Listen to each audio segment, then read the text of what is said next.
반갑습니다. 오늘 수요예배 오신 여러분들을 주님의 이름으로 환영하고요.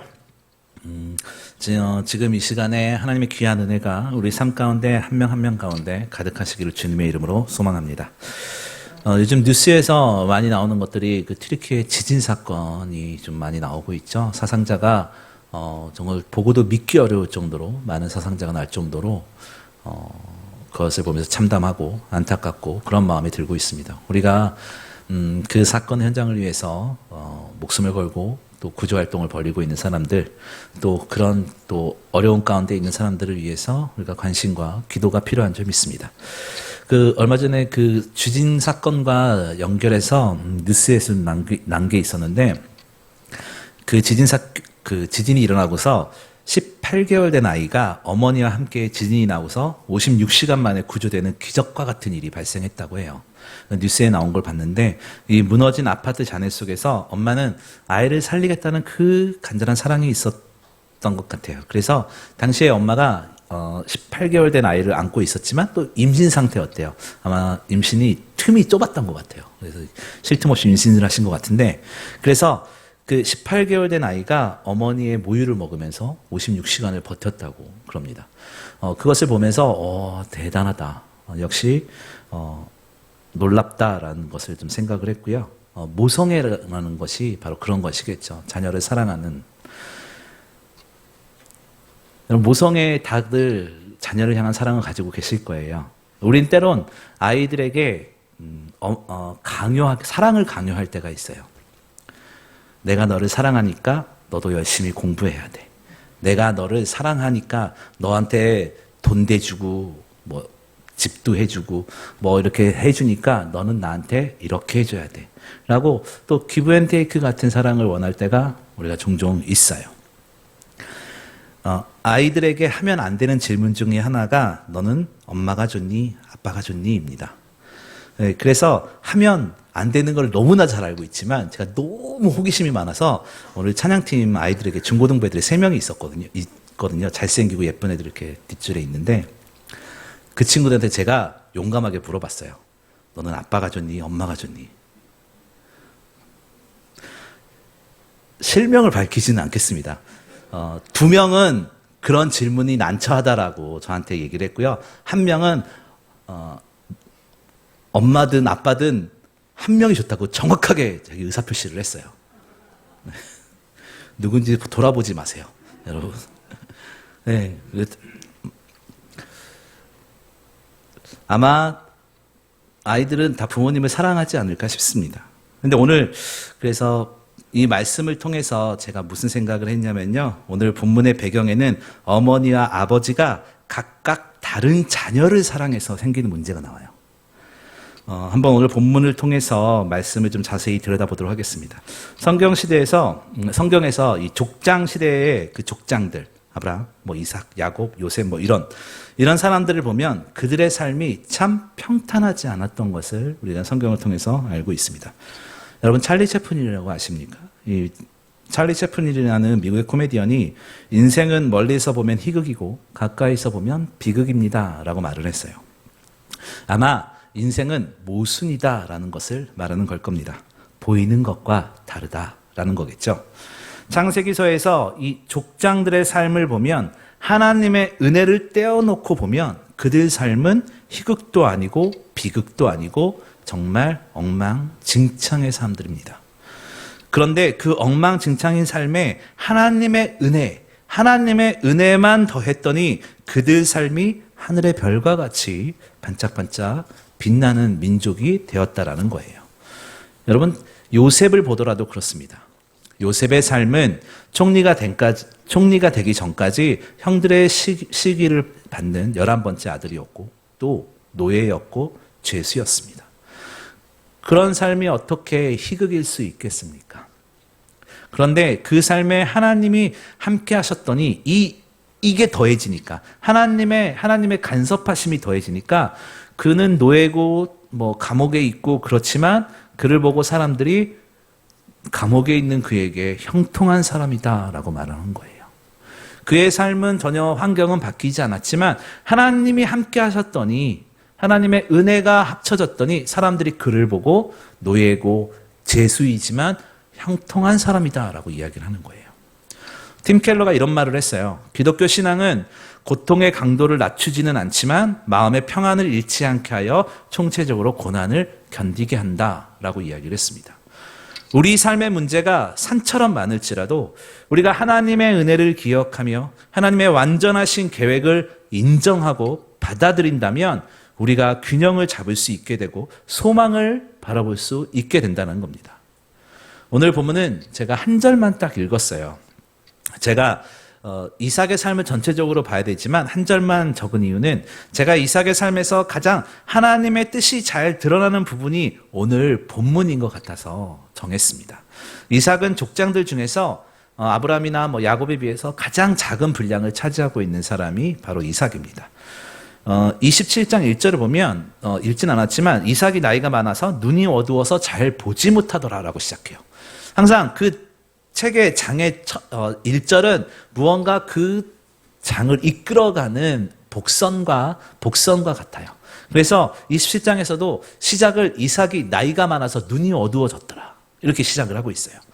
앞으로 어떤 무언가 일이 일어난다라는 것을 암시하고 있는 거예요.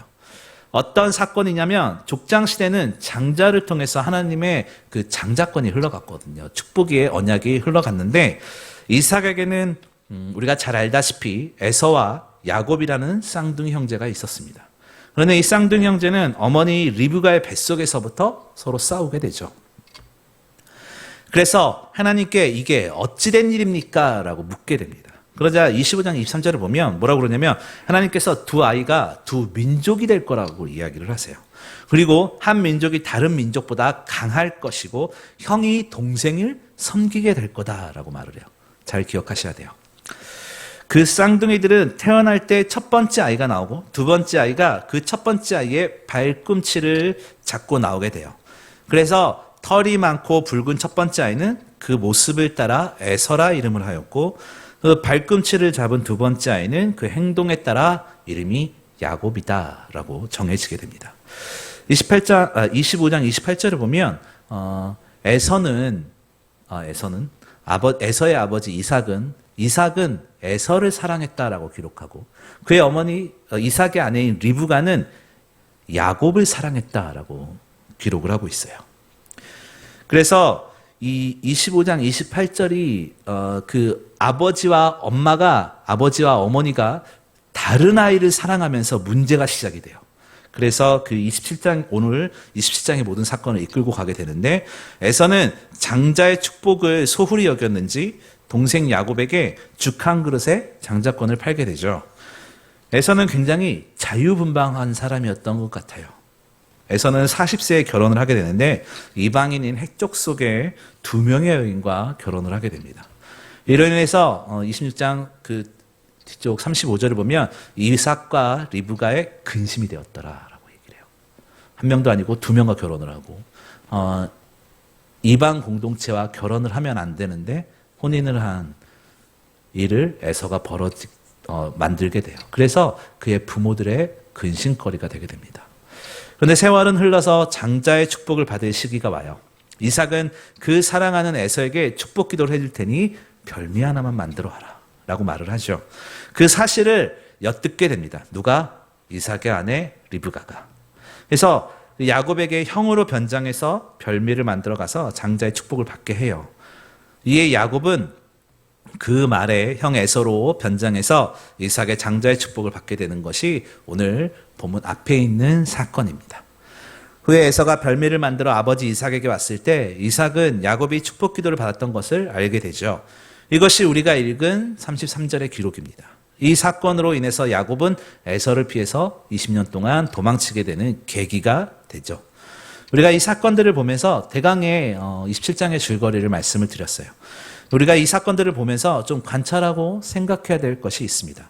이 사건은 첫 번째로 자신의 아들을 제대로 알아차리지 못한 이삭에게 문제가 있어요. 야곱이 아무리 변장을 해도 첫째 아들, 둘째 아들을 몰라본다는 게 사실은 저는 이해가 잘 안 됐어요. 조금 전 말했듯이 이삭은 누구를 사랑했다고요? 에서. 그래서 야곱이 자신이 에서라는 말에 의심은 하지만 확인까지 하진 않았다는 거예요. 뭐 영적으로 어두워져서 그렇다, 눈이 어두워져서 그렇다, 이런 말들 많이 하고 있어요. 그럴 수 있습니다. 하지만 장자의 축복은 재산의 분배일 수도 있겠지만 더 중요한 것은 하나님의 유일한 선택을 통한 언약의 약속이라는 거예요. 언약이 뭐겠어요? 나는 너희의 하나님이고 너희는 나의 백성이다. 이게 언약이에요. 이것이 핵심인데 에서는 장자권도 야곱에게 죽 한 그릇으로 팔았고 또 금지되어 있는 이방인과 결혼까지 하게 돼요. 이 이삭의 왜곡된 사랑은 언약 공동체의 규칙, 그 룰을 깨어버린 아들 에서를 향한 왜곡된 사랑 때문에 묻지도 않고 따지지도 않고 언약의 약속을 에서에게 넘겨주려고 했다라는 것에 문제가 있는 겁니다. 또 이 사건의 두 번째 문제는 리브가의 행동이에요. 이삭의 아내 리브가의 행동인데 리브가는 당연히 장자의 축복을 에서가 받았어야 되는 것을 알고 있었어요. 그런데 자신이 사랑하는 야곱에게 장자의 축복을 주기 위해서 야곱에게 거짓말을 시키고 속임수를 쓰게 만들게 돼요. 이 리브가가 아들 에서보다 야곱을 더 사랑하다 보니 에서보다 야곱이 축복을 받았으면 좋겠다는 거예요. 그래서 형으로 속이게 만들고 동생이 이삭 아버지의 기도를 받게 합니다. 이 첫 번째, 두 번째 제가 말씀을 드렸는데 이 두 문제를 딱 붙여서 이삭과 리브가의 가장 큰 문제가 뭐냐면 하나님을 섬기고 하나님을 따른다고 하지만 자녀가 뭐예요? 우상이었어요. 자녀를 너무 사랑해서 이삭은 에서를 사랑해서 리브가는 야곱을 사랑해서 하나님을 믿는다고 하지만 내가 사랑하는 자녀에게 축복을 더 해주고 싶어서 내가 사랑하는 자녀가 더 잘 됐으면 하는 마음에서 아버지와 어머니의 그 자녀를 통한 그 자녀를 우상화시켰다라는 거죠. 혹시 우리들의 모습을 한번 돌이보시길 바라요. 우리의 모습, 우리의 마음속에 자녀가 아니더라도 그 어떤 것이든지 하나님보다 더 먼저 생각나는 것들, 그 모든 것이 우상이에요. 우리가 어떻게 알 수 있느냐? 우리가 하나님 앞에 기도할 때 우리의 마음의 소원을 가지고 있을 때 나의 이익을 위해서인가? 하나님의 영광을 위해서인가? 나의 기도 제목이 순전히 나의 이익과 나의 자녀의 이익과 나의 주변 무언가 어떤 플러스적인 이익인지 아니면 그것이 응답되어짐으로써 아버지의 영광이 드러날 수 있는 기도의 제목인지 생각해 보면 이것이 우상인지 아닌지 알 수 있습니다. 우리는 그것들을 하나씩 하나씩 정리하면서 살아가야 돼요. 우리 삶에 내가 집착하고 있는 우상이 내 마음에 또 내 삶에 있는가 이 살펴보면서 우선순위를 하나씩 하나씩 정리해야 된다는 거예요. 세상의 것 중요하죠. 너무나 중요합니다. 하지만 우리가 기억해야 될 것, 우리를 만드신 분도 하나님이시고 우리가 기도하는 그 어떤 걸 만드시는 분도 누구예요? 하나님 되신다는 거예요. 내일 새벽에 제가 시편 150편을 설교할 거예요. 이미 준비가 다 돼 있어가지고 지금 머릿속에서 딱 떠올라서 시편 150편 맨 마지막에 뭐라고 돼 있는지 아세요? 호흡이 있는 자마다 찬양하라고 그래요. 호흡이 있다는 건 뭐겠어요? 내일 새벽의 핵심이라서 말을 조금만 하면 호흡이 있는 자마다 찬양한다. 호흡이 있다는 건 살아있다라는 거예요. 살아있는 것들은 하나님을 찬양해야 되는 거예요. 여러분 살아계세요? 살아있습니까? 그러면 우리가 하나님 앞에 예배하는 것, 기도하는 것, 찬양하는 것 당연히 해야 되는 겁니다. 우리의 삶을 붙들고 있는 것이 하나님보다 앞서 있는가 아닌가를 알 수 있는 것, 그것은 우리가 나의 이익을 위해서인지 아니면 하나님의 영광을 위해서인지 이것으로 구분할 수 있다는 겁니다. 오늘 본문에서 에서가 뒤늦게 이삭을 찾아와요. 그래서 야곱이 장자의 축복을 가져간 것을 이삭이 알게 돼요. 이때 이삭의 반응이 오늘 본문 33절 서두에는 이삭이 심히 크게 떨며 가로되 이렇게 시작해요. 아마 이삭은 그 모든 사건을 알게 된 다음에 두 가지 생각을 했을 거예요. 한 가지는 자신을 속인 야곱에 대한 분노일 겁니다. 아버지인 자신을 속였다는 것에 대해서 분명히 화가 났을 거예요. 그렇지 않겠습니까? 야곱이 에서라고 변장하고 아버지 저 에서입니다 라고 해서 기도받고 가는 그 장자의 축복을 기도를 받고 가는 그 야곱의 모습에 이삭은 화가 단단히 났을 거예요. 왜냐하면 그는 에서를 더 사랑했거든요. 그래서 아마 야곱이 첫 번째 든 생각은 아마 분노였을 거예요. 분노는요, 마음의 눈을 멀게 하는 특징이 있어요. 사무엘하 12장에는 다윗이 분노한 사건이 나와요. 다윗이 밧세바를 취하기 위해서 자신의 부하인 우리아를 전쟁에 나가서 죽게 만들어요.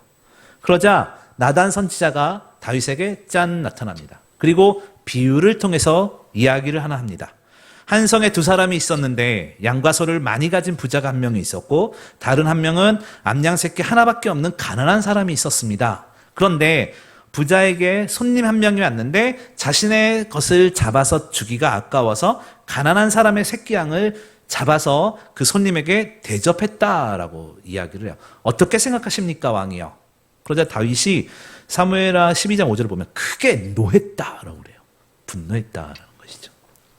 나단 선지자가 다윗의 이야기를 빗대어 했는데, 비유해서 했는데 다윗은 전혀 눈치채지 못했어요. 나단 선지자가 그 이야기를, 그런 비유적인 이야기를 괜히 했겠습니까? 그런데 다윗은 화가 나고 남의 이야기라고 생각하고 그 스토리에 분노가 일었기 때문에 그게 자신의 이야기인지 몰랐다는 거예요.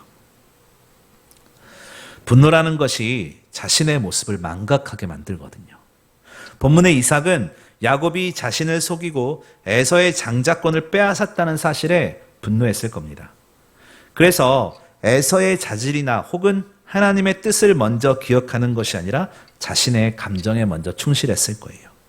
우리 중에 분노가 많다고 생각하는 사람이 있으십니까? 나는 분노가 너무 많아. 이런 분 있으십니까? 분노 한가운데 자리 잡고 있는 게 뭔지 아세요? 자기 사랑입니다. 나를 너무 사랑하기 때문에 분노하는 거예요. 너무 사랑하는 어떤 내 마음이라던가 어떤 대상이 억압을 받거나 충격을 받았을 때 그 사랑하는 대상을 지키기 위해서 우리는 분노라는 것을 사용하게 됩니다.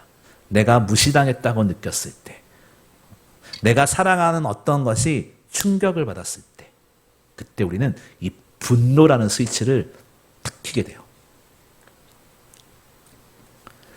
그렇게 되면 다른 외부적인 조언은 중요하지가 않아요. 왜냐하면 망각하게 되고 저 사람이 나를 공격하는구나 라고 듣게 되고 들리지가 않기 때문이죠. 이삭도 자신의 의지가 꺾이는 것에 대해서 당황하고 분노가 났을 거예요. 그런데 조금 더 살펴봐야 할 것은 또 이삭이 심히 떨며 이야기했다는 것은 분노의 감정과 함께 뒤이어 또 하나의 감정이 드러나요. 두려움이에요. 원어 성경을 보면 심히 떨며라고 이야기를 하고 있는데 좀 더 원어 성경에서는 실감나게 묘사하고 있어요. 이삭이 매우 심하게 두려워 떨었다라고 이야기를 해요. 이게 어떤 두려움이겠습니까? 그건 바로 하나님의 뜻이라는 것에 포인트가 있어요. 하나님의 뜻에 대한 두려움이에요. 이게 무슨 얘기냐면 이삭은 분노의 감정과 함께 머릿속에 스쳐가는 기억이 하나 있었을 거예요. 그건 제가 아까 기억하세요? 잘 기억해야 된다는 거. 에서와 야곱이 태어나기 전에 리브가의 뱃속에 있을 때 창세기 25장 23절의 말씀인데 두 민족이 될 것이고 형이 아우를 섬기게 될 거다라는 하나님의 말씀이 있었어요. 에서와 야곱이 태어나기도 전에. 그리고 큰 자가 어린 자를 섬기게 될 거다라는 하나님의 이런 예언이 있었기 때문에 아마 그것이 생각났을 거예요. 아마 하나님의 장자의 언약은 첫째 에서가 아니라 차남이었던 야곱을 통해 흐르게 된다라는 그 하나님의 뜻과 하나님의 계획이 생각났을 겁니다. 그래서 그렇구나. 내가 에서를 사랑했지만 하나님의 뜻과 하나님의 계획은 그것이 아니었고 그 옛날 리브가의 뱃속에 있었을 때 하나님께서 말씀하셨던 그 계획대로 흘러가는구나 라고 생각했을 겁니다. 그 하나님의 뜻과 계획이 기억나서 자신이 화를 낼 것이 아니라 하나님의 계획이 완전해서 그 계획에 아마 놀라워서 하나님이 두려웠을 겁니다. 하나님의 계획이 얼마나 놀라운지 아까도 말씀드렸지만 에서가 40세에 이방 여인과 그것도 2명과 혼인을 해요. 그렇다면 적어도 하나님께서 이삭과 리브가에게 야곱에 대한 예언은 적어도 몇 년은 됐어요. 40년 이상은 되었다라는 거예요. 그 40년의 세월 동안 하나님께서 일하셨고 또 창세기 27장 오늘 33절에 이 창세기 27장의 사건에 그 완벽한 타이밍을 준비하고 계셨다라는 겁니다. 창세기 15장을 보면요. 하나님께서 아브라함에게 하늘의 별과 같은 후손을 약속하세요. 그런데 창세기 15장 13절을 보면 내 후손이 외국 땅에서 나그나가 되어서 400년 동안 종살이를 하면서 학대당할 것이다 라고 이야기를 해요. 아브라함에 나타나셔서 지금 당장 내일 어디로 이런 게 아니라 너의 후손들이 400년 동안 객이 될 것이다 라고 이야기를 하신다는 거예요. 하나님께서 70명의 그 야곱의 후손들이 애굽에 들어가서 400년 동안 노예 생활을 하고 출애굽을 하게 되죠. 그것을 우리는 출애굽기를 통해서 잘 알 수 있습니다. 마치 하나님께서는 그림 하나를 놓고 퍼즐과 같이 그 완벽한 그림을 맞추기 위해서 하나씩 조립하시는 것과 같아요. 그뿐만 아니라 예수님을 또 기억을 해보죠. 예수님은 구약은 수많은 예언들을 통해서 예수 그리스도를 예표하고 있습니다. 그 메시아가 또 우리의 죄값을 치른다고 했고 다시 부활하신다고 했습니다. 그 일이 신약에 넘어와서 사복음서를 통해서 그대로 이루어지는 것을 우리는 알고 있습니다. 그런 하나님의 역사가 다시 오실 주님을 우리에게 성경은 말하고 있습니다. 요한계시록은 다시 오실 주님은 심판자로 오신다고 이야기를 하고 있죠. 우리가 준비해야 될 것은 다른 것이 아니에요. 우리의 삶을 돌아보고 말씀의 심판대 앞에 우리를 세워보아서 날마다 점검해야 된다는 겁니다. 하나님보다 더 사랑하는 것이 있다면 하나님은 이삭과 리브가도 하나님을 섬긴다고 했지만 누구를 사랑했어요? 이삭은 에서를 사랑했고요. 리브가는 야곱을 사랑했어요. 성경에 기록되어 있잖아요. 그래서 야곱을 통해서 에서 흉내를 내서 기도받게 하잖아요. 본문의 이삭은 그 하나님의 치밀하고 완벽한 계획 앞에 두려움을 떨었을 거예요. 우리가 하나님 말씀 앞에 두렵고 떨린다라는 마음으로 서야 된다라고 할 때가 있어요. 그게 우리가 하나님이 공포스럽다 이런 게 아니라 하나님의 뜻과 하나님의 계획은 완전해서 한치의 오차도 없이 흘러간다라는 것이죠. 우리는 우리의 생각은 한계가 있어서 유한하기 때문에 어긋날 때 있고 넘어질 때 있죠. 실수할 때 너무나 많이 있습니다. 그런데 하나님은 그런 분이 아니시다는 거예요. 지금 우리의 삶이 하나님의 계획 안에 있음을 우리가 기억해야 돼요. 하나님의 약속은 완전해서 오차가 없기 때문에 우리 삶을 말씀에 대입해보고 우리 삶을 계속해서 방향 설정을 해야 돼요. 하나님을 향해 나아가야 된다라는 말씀입니다. 하나님의 약속이 완전하다고 해서 우리 삶에 분노할 일이 또 고난이 없다는 것 아닙니다. 야곱이 장자의 축복을 받아요. 그 삶이 꽃길만 걸을 것 같지만 우리 성경을 통해서 알고 있어요. 창세기 47장 9절을 보면 야곱은 바로 왕 앞에서 뭐라고 그러냐면 내가 험악한 세월을 보냈다라고 이야기를 해요. 너무 인생이 고달팠다는 얘기예요. 우리가 해야 할 결론은 한 가지예요. 삶의 고난의 폭풍을 홀로 헤쳐나가지 않는 거예요. 우리 삶에 어려운 문제 있죠. 고난 있죠. 그때 배를 타고 가다가 고난을 당하는 것처럼 노를 젓고 물을 퍼내는 근시안적인 일을 할 수 있습니다. 우리 삶에 고난 당하고 이럴 때 친구들의 도움, 어떤 상황 가운데 근시안적으로 도움받을 수 있어요. 하지만 더 중요한 것은요. 우리가 잊지 말아야 될 것, 예수님께서 우리의 침몰하는 배 안으로 우리가 초청해야 돼요. 그럼 풍랑은 잠잠해진다니까요. 우리 마음 가운데 예수님이 들어오실 수 있도록 우리의 마음의 문을 열어야 된다는 거예요. 이삭과 리브가는 자녀가 우상이었어요. 그랬기 때문에 이런 사건들이 진행이 되는 거예요. 우리의 삶에 하나님보다 더 사랑하는 것들이 있다면 하나씩 하나씩 치우면서 우리 삶에 하나님의 사랑이 가득하기를. 그럴 때 풍랑이 잠잠해지고 우리의 삶의 문제 가운데에서 그것이 더 이상 문제가 되지 않는 거예요. 그럴 때 뭐라고 그러는지 아세요? 우리의 삶이 너무 고달프고 힘들지만 우리가 주님과 함께 있을 때 사람들은 우리를 보고 형통한 사람이라고 할 겁니다. 하나님과 함께하는 사람은 달라라고 할 겁니다. 여러분, 살아있기에 고통도 고난도 있는 거예요. 하나님의 뜻은 결국 이루어져요. 오늘 본문에 에서와 야곱의 사건을 통해서, 이삭이 분노한 사건을 통해서 우리 잠깐 보았어요. 하나님은 그 뜻을 온전히 이루십니다. 오늘 이룰 수도 있고요. 10년 후일 수도 있고 40년 후일 수도 있습니다. 우리는 하나님의 말씀을 잊지 말고 하나님의 완전하신 뜻을 기억하며 하나님과 함께하는 삶을 살아내는 저와 여러분이 되기를 주님의 이름으로 소망합니다. 오늘 이 시간